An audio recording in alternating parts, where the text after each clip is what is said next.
नगर निगम चुनाव में बुधवार को प्रत्याशियों के नामांकन पत्रों की सहायक रिटर्निंग अधिकारियों ने जांच की और जांच के बाद 62 प्रत्याशियों के 83 नामांकन खारिज कर दिए, जहां वार्ड 65 से 77 कांग्रेस के, वार्ड नंबर 15 और 49 से भाजपा के प्रत्याशी का नामांकन खारिज हो गया है। नामांकन खारिज होने से कलेक्ट्रेट में दिन भर हंगामा होता रहा, जहां हालांकि वार्ड नंबर 72 से भी भाजपा प्रत्याशी जरीना बानो का नामांकन रद्द हो गया था, लेकिन बाद में अरिफा बानो को भाजपा का अधिकृत प्रत्याशी बनाया गया, जहां निगम चुनाव के लिए 7 से 11 नवंबर तक 743 प्रत्याशियों ने 815 नामांकन दाखिल किए। वहीं एआरओ ने बुधवार को प्रत्याशियों के नाम निर्देशन पत्रों की जांच की, जहां जांच के दौरान प्रत्याशियों के नामांकनों में संतान, आपराधिक मामले सहित अन्य मामलों में कमी पाई गई, जहां एआरओ ने प्रत्याशियों को बुलाकर आपत्ति दी। वहीं प्रत्याशियों की ओर से संतोषजनक जवाब नहीं आने पर एआरओ ने 83 प्रत्याशियों के नामांकन खारिज कर दिया और इसमें भाजपा के 3, कांग्रेस के 2 प्रत्याशियों के नामांकन पत्रों को भी निरस्त कर दिया गया है।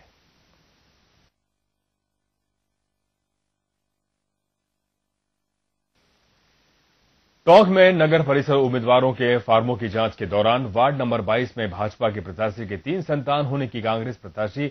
ने शिकायत पर हंगामा मचाता रहा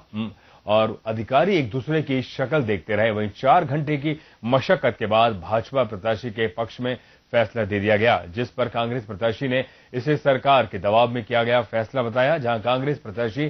सुनीता बंसल ने आरोप लगाया कि भाजपा प्रत्याशी शानू सिंधी के 3 संतान है और तीसरी संतान 1995 के बाद हुई है और इस बात के प्रमाण के रूप में सुनीता बंसल अस्पताल के रिकॉर्ड की सर्टिफाइड कॉपी भी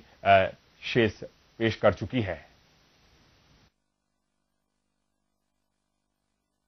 भाजपा प्रत्याशी का मामला था, उसके हमने 22/7/1996 का हॉस्पिटल का रिकॉर्ड दिया था, जिसमें 3rd डिलीवरी साहब लिख रहा था और अस्पताल का वेरीफाई करा के दिया था। उसके बावजूद उन्होंने उसको नहीं मानते हुए, भाजपा राज सरकार था, सब सरकार की प्रेशर होते। अभी जो भी पक्ष विपक्ष में जो निर्णय थे, मैंने भी अपने सबूत पेश किए और जो मेरे विपक्षी थे वो उन्होंने भी अपने सबूत पेश किए और जो अधिकारियों को सही निगा वही निर्णय लिया। Thank you. हम सही थे क्योंकि हमारे सबूत सही थे, उन्होंने सब डुप्लीकेट थे उनके। तो दीपक कुमार ने इसके लिए एक आपत्ति प्रस्तुत की थी कि उसकी जो संतान है वो 95 की नहीं होकर के 96 की है और उन्होंने कुछ डॉक्यूमेंट भी पेश किए और जो अभ्यर्थी है उसने बोर्ड के सर्टिफिकेट पेश किए। जो संतान का जो उन्होंने घोषणा की उसके पक्ष में बोर्ड के सर्टिफिकेट थे जो कि जन्म के लिए अधिकृत होते हैं। तो चूंकि वो जन्म प्रमाण पत्र उन्होंने बाकायदा लीगली उन्होंने। बाड़मेर में नगर परिषद चुनाव में नामांकन प्रक्रिया के बाद हुई नामांकन पत्रों की समीक्षा में कांग्रेस ने भाजपा पर बाजी मार ली, जहां वार्ड 18 से भाजपा के अधिकृत उम्मीदवार मनाराम सुथार को 2 से अधिक संतान होने पर उपखंड अधिकारी मुकेश चौधरी ने उनका नामांकन खारिज कर दिया और ऐसे में अब कांग्रेस के उम्मीदवार दिलीप सिंह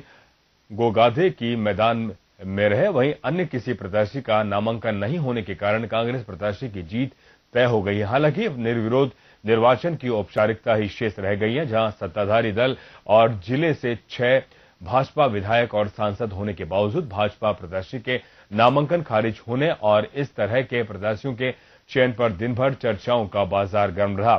वहीं कांग्रेस के विधायक मेवाराम जैन सहित अन्य नेताओं ने इसे नगर परिषद चुनाव में जीत का आगाज बताया है।